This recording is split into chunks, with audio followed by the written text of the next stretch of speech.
uma notícia aqui pra mim da FIFA, né? Uhum. A FIFA tinha batido o pé que Argentina e Brasil tinham de fazer aquele jogo que foi suspenso, acho que com 5 minutos, né?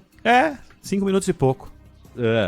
Ainda era eliminatória da Copa do Mundo, aí entrou o pessoal da Anvisa e alguns jogadores da Argentina não podiam estar em campo, a Argentina saiu de campo, não teve jogo. Enfim, há uma multa e elas retiraram os recursos na Corte Arbitral do Esporte. Agora, com relação ao jogo em si, de fato não tinha nada a ver fazer esse jogo em setembro, Ronald, até porque se um jogador é expulso num jogo desse, ele tem de cumprir suspensão na primeira partida da Copa. Um jogo que não vale nada, os dois times classificados e tal, tava na cara que iam colocar times reservas, não valeria para coisa alguma, né? Então acho que foi bom senso cancelar esse jogo, né, Ronald?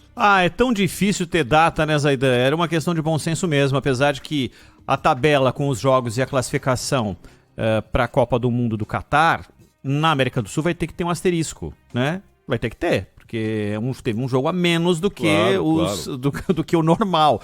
Isso normalmente não aconteceria. Eu achei que, diante de toda a burocracia que envolve a organização do futebol, que eles iam manter isso aí pelo simples fato de que é uma burocracia e que eles tinham que cumprir. Agora, a CBF, para quem arrecada o que arrecada, pagar 1.640.000 não é nenhum grande esforço. Aí eles faturam com um amistoso novo aí, dentro daqueles tantos que a CBF organiza. O que há de mais difícil hoje no futebol, pro futebol sul-americano, é conseguir amistosos de verdade, né? Contra equipes europeias que podem fazer frente aos times sul-americanos, aqueles que podem competir, Brasil e Argentina, num patamar, Uruguai num patamar um pouco mais abaixo, mas que podem competir na Copa do Mundo de verdade. Porque com a chegada da Liga das Nações lá na Europa, as datas vão cada vez ficar mais raras.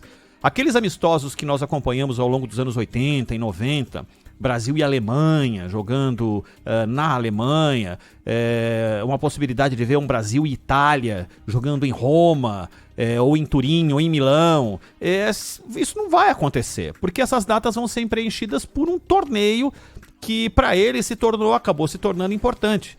Então, o surgimento de uma data já é motivo de muita festa, Zaidan. Sem dúvida. Eles deveriam ter feito esse jogo antes.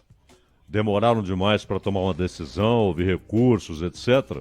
O fato é que agora o Brasil tem data para 2 amistosos e já houve a confirmação.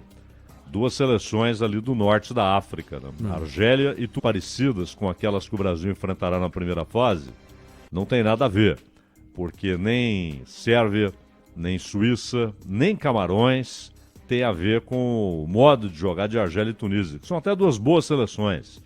Não são testes assim desprezíveis, não. E aí quando chega muito próximo da Copa, eles evitam mesmo seleções mais fortes, né? E muito, muito perto fazem aqueles jogos contra selecionados locais e tal. Sempre há o risco. Eu me lembro que em 2002, em maio de 2002, todo mundo dizia, as 2 grandes favoritas para a Copa são Argentina e França. A França era então campeã do mundo, como é hoje, né? Uhum. E a Argentina acabou tendo uma primeira fase no grupo dificílimo, né? Com Nigéria, Suécia e Inglaterra. Não se classificou para a segunda fase. Ainda teve o erro do Bielsa de não levar o Riquelme. Uhum. E a França, pertinho da Copa, perdeu o Zidane. Ele se machucou. E ele só volta no 3º jogo. E sem o Zidane, o time que era bom, mas entrou em parafuso. Acontecia isso, né? Aquele time da França era muito bom, mas quando não tinha o Zidane, o time se desorientava inteiramente, né, Ronald?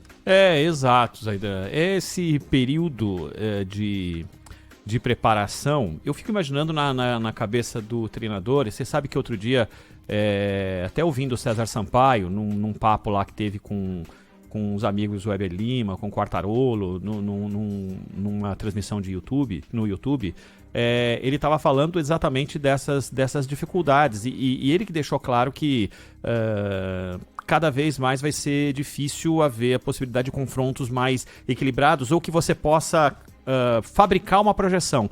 Tipo, o que eu posso espelhar, como você falou, espelhar a Sérvia para, no modo de jogo, criar situações, né? De enfrentamento, de imposição de jogo, de posicionamento de defesa, todas essas coisas, né? Não vai acontecer. Com a Suíça, aquele ferrolho que a Suíça está acostumada a fazer, quem eu vou enfrentar? Não tem uma seleção parecida desses que são colocados no cardápio para a CBF, desses contratos que a CBF faz.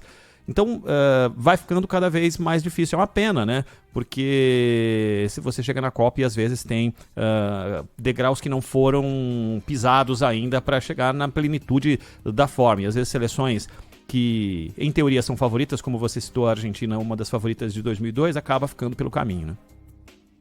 A CBF, nos tempos do Ricardo Teixeira, fez um contrato com uma empresa para intermediar amistosos. Então, a empresa paga a seleção brasileira para ela entrar em campo, a CBF tem a grana garantida e a empresa fatura com venda de ingresso, contratos publicitários, etc. Um negoção para a empresa.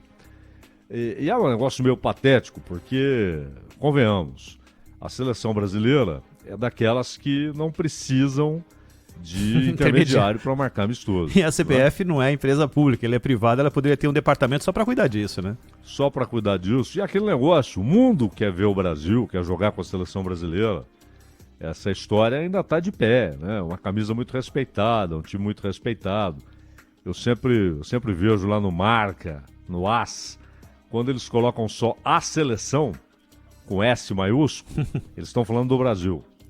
Quando eles podem falar seleção italiana, seleção argentina, seleção espanhola, usar lá a fúria, seja o que for, para falar da Espanha. Mas quando eles colocam a seleção, eles estão falando do Brasil, uma marca mundial.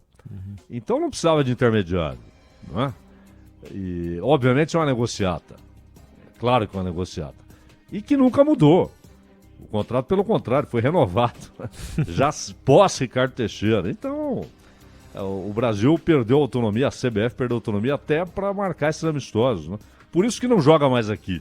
Porque a empresa quer que o Brasil jogue na Europa. Seja contra quem for. Não interessa se é contra a Inglaterra ou se é contra uma seleção inexpressiva. O importante é ter o Brasil lá cumprindo o contrato. E aí, jogo do Brasil no Maracanã, no Beira-Rio, no Pacaembu, enfim, qualquer lugar. Quando havia Pacaembu, Mineirão. Isso virou uma raridade, né? E quando a seleção viajava, passava pelo Nordeste, né, Zaidan? Em estádios pelo Nordeste, jogos importantes que aconteceram em Salvador, né? Na antiga Fonte Nova, quando o Brasil jogava no Serra Dourada, né? Tinha cara da seleção brasileira, né? Jogar no Serra Dourada.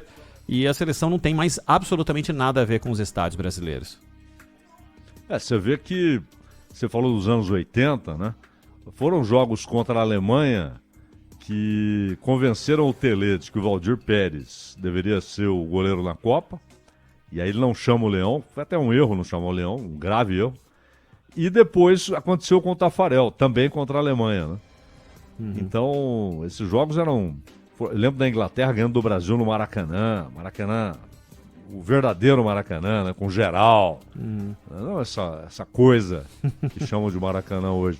Mas tinha geral. A geral era formidável, né? E a geral valia para tudo, né? Não tinha padrão FIFA que tirasse da geral a característica original dela, né? Não, o sujeito com o rádio ali no ombro, né? De qualquer colado tamanho, no né? ouvido ali. Sim, tinha rádios imensos ali, o cara levava pro estádio. Para quem lembra desse evento dos anos 80, essa partida, era um simples amistoso, Brasil e Alemanha. Era um dia de semana à tarde esse jogo e todo mundo estava ligado para acompanhar o que ia acontecer com a seleção brasileira, porque chamava demais a atenção. E quando o Breitner bate 2 pênaltis, o primeiro o juiz manda voltar, e eu lembro que na narração do Silvio Luiz ele começou a chamar o juiz de gato, né? Gato ladrão, né? Ele quis dizer, né? Quando ele mandou voltar o pênalti do Paul Breitner contra o Valdir Pérez, e o Valdir pega o segundo, e aí ele fica mais exaltado ainda. Aquilo era uma metralhadora para as pessoas quererem ver a seleção brasileira. Era um incentivo absurdo, porque era um confronto de nível sem precedentes, uma potência do futebol, e o Brasil mostrando que tinha força. Lembrando que isso daí, no início dos anos 80, o Brasil não conquistava um título há mais de uma década, né? E depois ficaria ainda mais um tempo até chegar em 94, mais outra década até chegar para... 24 anos. Exato, para chegar no título de verdade de 94 nos Estados Unidos. Mas esses amistosos eram simplesmente espetaculares e as pessoas eram muito vinculadas com o que a seleção tinha para oferecer. Claro, claro. E até um pouco antes dos jogadores começarem a ir embora e tal, para a Europa, a convocação também era um momento de parar o país, né? Todo mundo queria saber todo mundo queria saber, porque tinha a tal da lista dos 40, né? Se o seu jogador tivesse na lista dos 40, já era um grande negócio, né? Claro, claro. Hoje o sujeito fica irritado quando convoca alguém do time dele. Exato. Eu lembro que no álbum de figurinhas da Copa de 82, algumas figurinhas dificílimas de se tirar. A do Roberto Dinamite era difícil, porque no álbum de 82 a figurinha vinha no chiclete, não era de comprar ou a figurinha na banca de jornal, era no chiclete. E alguns dificílimos, um era o Roberto Dinamite, tinha um que sequer foi pra Copa, mas estava na lista dos 40 do Tele, que era o Robertinho. Lembra do Robertinho do Vasco, Zaidan? Claro. Robertinho estava na lista dos 40 do Tele pra Copa de 82. Exato. E o interessante que o Brasil sempre, ou quase sempre, partiu para a Copa sob desconfiança, né? Eu nunca me esqueço do texto, como sempre, genial, do Nelson Rodrigues, antes da Copa de 70, quando o Brasil embarca para o México, e ele descrevendo a partida do avião, né? Saindo do Brasil para ir para o México, ele diz: a seleção deixa o seu exílio. Sensacional. Mas a saída para a Copa de 82 até que não foi em cima de tanta desconfiança, porque o Brasil fez alguns amistosos e o último amistoso contra o Eire, né, que foi aí em Minas Gerais, né? Se não me engano foi no estádio do Uberlândia, não foi no Parque do Sabiá. E o Brasil meteu 7 no Eire, e esse foi o último jogo do Brasil. E, bom, uma goleada, horário nobre, né? Despedida da seleção, claro que criou-se um clima que foi levado para a Copa e durou, na verdade, até quase o fim do jogo contra a Itália, depois daquele desfecho que ninguém podia imaginar que viria a acontecer. E teve um Mundialito no 81. Isso, mas apesar no Uruguai, né? No Uruguai. A confiança era alta, sem dúvida. Mas tinha que enfrentar a seleção de Hugo de León, né, Zaidan? Hugo de León, herói de guerra do Grêmio. Herói de guerra. Uma das fotos mais fantásticas já tiradas no futebol é Hugo de León levantando a Libertadores do Grêmio com o rosto sangrando, né? E aquilo é inacreditavelmente bem... como é que eu posso dizer? Uma marca registrada do que o De León representou para a torcida do Grêmio. Jogou no Corinthians depois. Isso. Depois de consagrado no Grêmio, veio pro Corinthians, quando o Corinthians começou a contratar um monte de gente consagrada também, né? Fez um time de muita gente boa, mas não deu certo. O time não funcionou. Serginho, tinha muita disputa né? interna. Chulapa sempre me falou isso. Falou, era uma guerra interna que não tinha jeito de funcionar.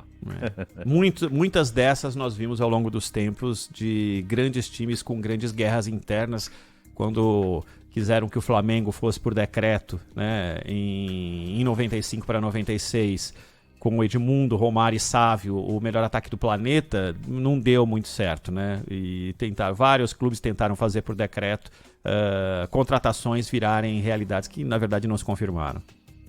E hoje em dia o que você tem é porque os clubes têm uma dificuldade para trazer o cara que está no auge, né? E geralmente eles acabam repatriando o jogador já na fase derradeira da carreira, né?